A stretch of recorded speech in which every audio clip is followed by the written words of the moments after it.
Hello everyone, it is me Marcella, and in today's video I wanted to kind of talk a little bit about being a mom. I feel like I haven't done a video, well I actually haven't even done a video of when I had my baby and like the story of when I had my daughter, so I'll have to do that another time. But I wanted to do this video specifically talking about what it's like being a first-time mom, because I know I've already seen a couple videos of what it's like being a second-time mom, and I kind of know what's gonna happen.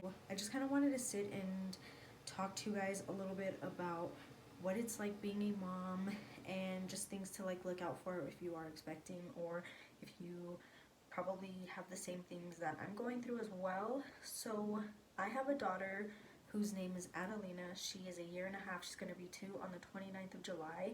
So she's in her stage right now where she is very fussy and she just gets really mad.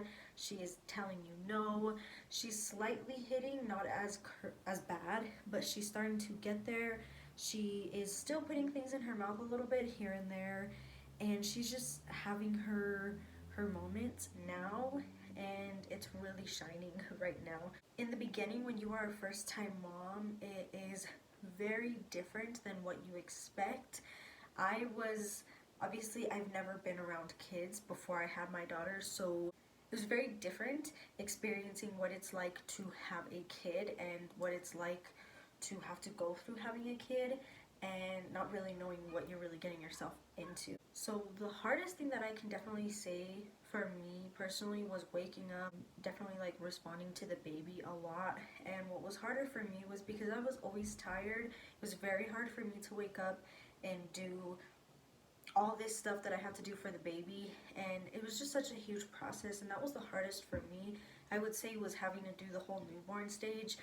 The stage that we're at currently right now, to be honest, it's not as bad, but there is a lot of fussy happening, there is a lot of drama happening, dramatic moments. So there is times where I have to put her on a timeout because she's just not having it, and timeout is the only way for me to really get through to her, that she knows that that's a no and we don't approve of what she's doing and it's not acceptable. So we have to put her on timeout now, and what's even harder now is she is so furious when she gets on her timeout that she gets really mad, so she will constantly keep moving around. So I'm constantly having to take her back and put her on timeout, and when she gets off of timeout, it's like it didn't even work most of the time. So sometimes it does, sometimes it doesn't. Really just depends on her. In our life right now, where she is not on a schedule right now, which we really need to be strict with that.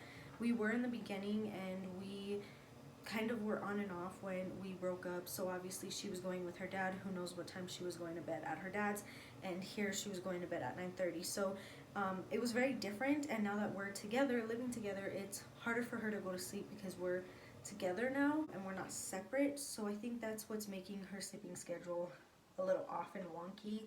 Sleeping schedule was really hard because sometimes your baby doesn't even want to go to sleep, and the more you force it on them, for some reason, the more they don't want to. You kind of just gotta be patient with them, and I've learned so much patience with this little girl. I've struggled very much with anxiety, so it's very hard sometimes when she does certain things and I get really bad anxiety from it, but I've actually learned to kind of grow with her and her schedule, and to kind of grow with my anxiety as well. So it's actually hasn't been as bad as I thought it would be. I've been able to kind of cope with my anxiety and kind of focus on her as well, and try not to freak out in certain situations where she's crying and then my boyfriend's talking to me. It's too much. I just go into the room and ignore it, and it's actually the best way that has helped me personally. Having anxiety and having kids is really difficult, and I can definitely say that I struggled a lot with that, with the anxiety and the crying and the little things that she does gives me anxiety sometimes, and I've just learned to just let it go and just go with the flow, really. Your time is very limited to yourself. Now, I looked up videos about having a second kid, and a lot of people say with a second kid, the time that you had with your first kid goes to them, so you really don't have any time for yourself. Right now, with just this one little baby, one child, I have figured out ways to manage time for myself and to manage time for her, and that is, let her have her time. I give her her tablet for a little bit, she does her thing, and she'll just hang out for a little bit, and then I'm able to do some things for myself, not a whole bunch. And then when she goes to sleep, that's really when my time kind of really kicks in. Then again, like I said, her sleeping schedule's all over the place, so whatever time she goes to bed at, if it's too late, then I'll just end up going to sleep with her. Or if it's too early, then like I said, I'll go and take a bath or just have me time, watch YouTube, just sit and relax. And that's kind of the only time that I get to myself, really. And the same thing with my boyfriend. He kind of plays PS5, and then she'll go to sleep, and then we'll have a little bit more time to spend for each other as well, and then to kind of have our own privacy, kind of, if that makes any sense. I'm not saying that I regret having a kid. I love it. She's the best thing that has ever happened to me in life, in my world, and she is everything to me, and so is this baby.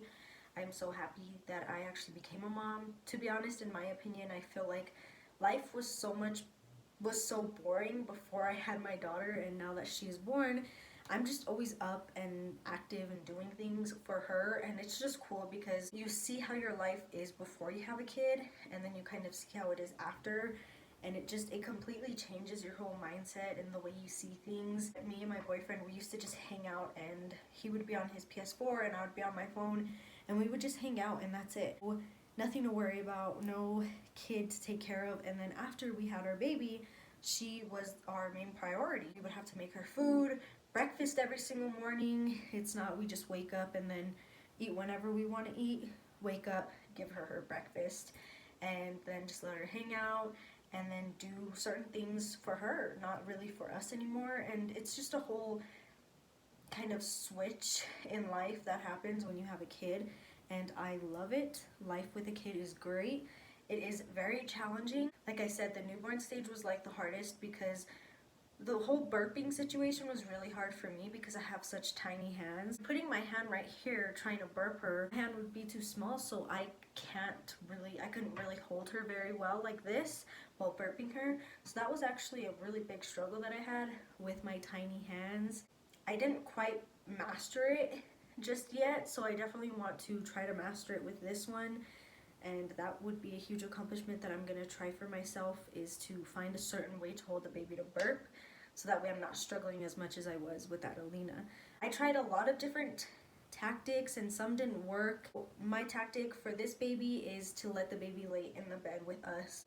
Do what I do for Adelina, because a lot of the times when she does get in her fussy moods, I lay her right next to me, I tickle her back, I move her hair out of her face, and then she'll just lay down and go to sleep. So I want to try some of those tactics that I've learned from with Adelina to even right now what I do with Adelina, and kind of put that towards this baby. But you do have to find tactics, you have to be very creative with certain things. I was able to put Adelina to sleep by putting on a bedtime story every single night on my phone. There was a speaker that came with the swing. It was like a Bluetooth speaker, so I would Bluetooth the music to the speaker, and as it's rocking, it would have the lullaby music playing, and that helped a lot with putting her to sleep. I want to try doing that. Like I said, it's just kind of all about you, really. You kind of have to figure out what you really like and what your kid really likes, and I feel like when people say certain things are easier if you do it this way, sometimes it's not, and you kind of have to figure it out on your own, and then you will figure out your own little way of how things work and figure out your own little schedule and certain things like that. You will figure it out as a parent. I didn't think that I was going to figure out how to manage time for myself and my daughter, but here I am managing time for myself and my daughter. This is literally time for myself, is making this YouTube video right now. She's with her dad, she is on her tablet, she is relaxed, she got changed, and she's chilling now. She has her drink, everything's good, she has everything she needs, and she's just relaxed. So this is me time, and I love it. I enjoy the time that I have for myself. With a kid, with that being said, Having a kid is a lot of responsibility.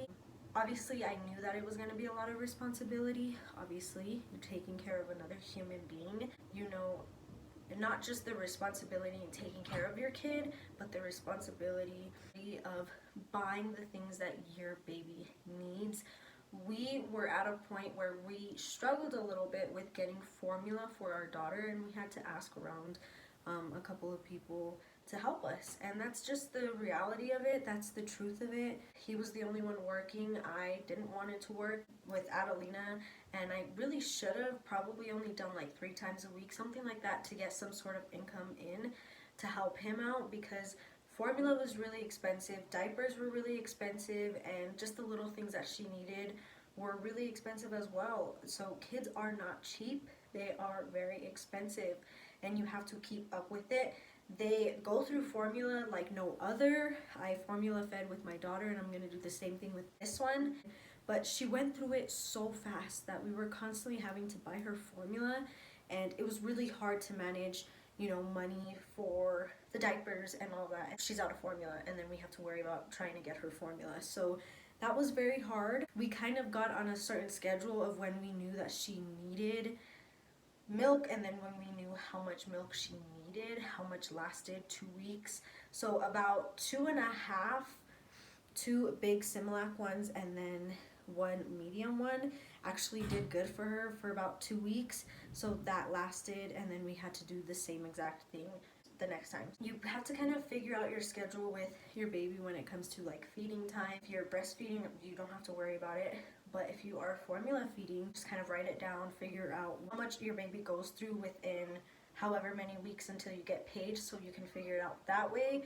We didn't do it till a little bit later, which made it easier, but in the beginning, we weren't doing that, so it was making it difficult. We were always thinking that we would be good with 2 big Similac things and ended up not being good enough within that 2-week range. Our formula feeding, definitely pay attention to that. Just in general, money is a huge part of having a child. You can't really live off of people to help you raise a child. You have to do it because it's just so much money. All the little things you need to get for your baby is expensive. Everything requires money with a child. Constantly working when you have a kid, because it is a struggle when you aren't working and you're having to ask other people to buy things for you, because it almost feels embarrassing because you know you're a parent and you can't really do it. So in your head you're like, okay, I'm a parent, I have to do this myself, but I'm not working and I don't have the money to do it. So one thing that I could definitely tell young parents, this was a mistake that we did.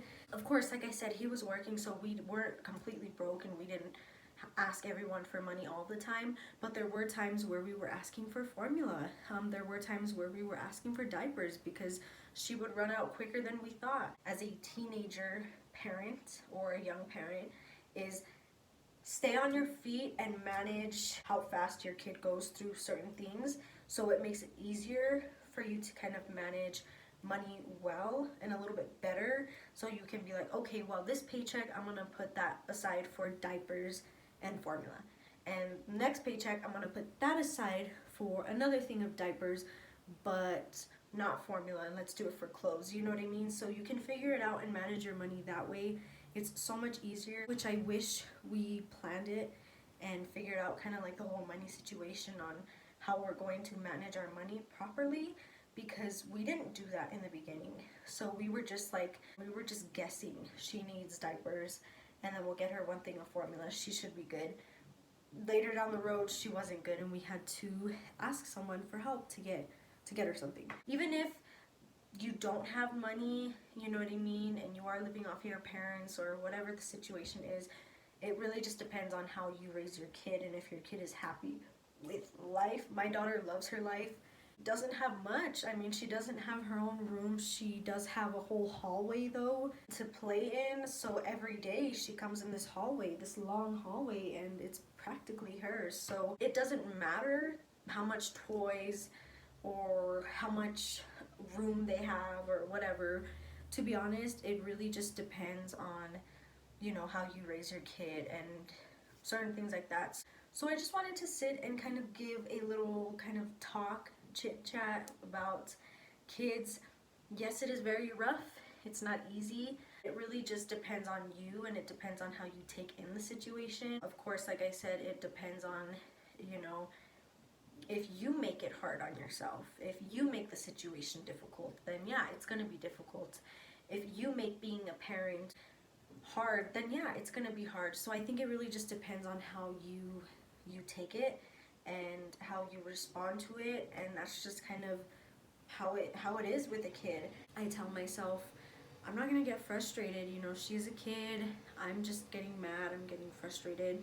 You know, a lot of the things that she's doing, she doesn't know that she's doing it. She doesn't know that this is wrong. So it is my job to teach her that it is wrong. So instead of me getting frustrated, hold back my frustration and teach her why I'm frustrated. Basically, tell her, hey, you know, you can't do that. Basically, in a calm manner. And that's what I've learned when being a parent. Lots of patience, a lot of just kind of sitting around and figuring out what they want. And because they communicate so much, you kind of figure out what they're telling you. You struggle in the beginning because you really don't know what the heck they're asking for, and then, like I said, the more you notice a pattern that it happens, the more you notice what your baby wants. And it's really cool to just understand your baby, and I'm so happy that I am at a point where I can pretty much understand what my baby wants now. She points a lot, so she tells me whatever she wants. She'll point at the tub when she wants to take a bath. She'll point at the tablet when she wants to watch her tablet. Certain things like that. It really depends on you, your parenting. Everybody's parenting is different. Everyone is different, and every parent is different. Figure out your own way and fit in perfectly, and it won't be as stressful as it is in the beginning. It's all about them. That's all I can say, and not much of you anymore. Fit it in your schedule with your baby, and you can figure it out, and it makes things 10 times easier. And talk to you guys a little bit about parenting and what it's like being a parent. Like I said, I've never had any of this experience, so all of this was just new. I kind of just had to figure this out on my own, and here I am. I am a mom, gonna be a two-time mom, so I want to do another video like this way later, of course, when the baby is born, but I want to do a video of mommy of two with a 2-year-old and a newborn kind of thing, if that makes sense, if I'll have time to do it.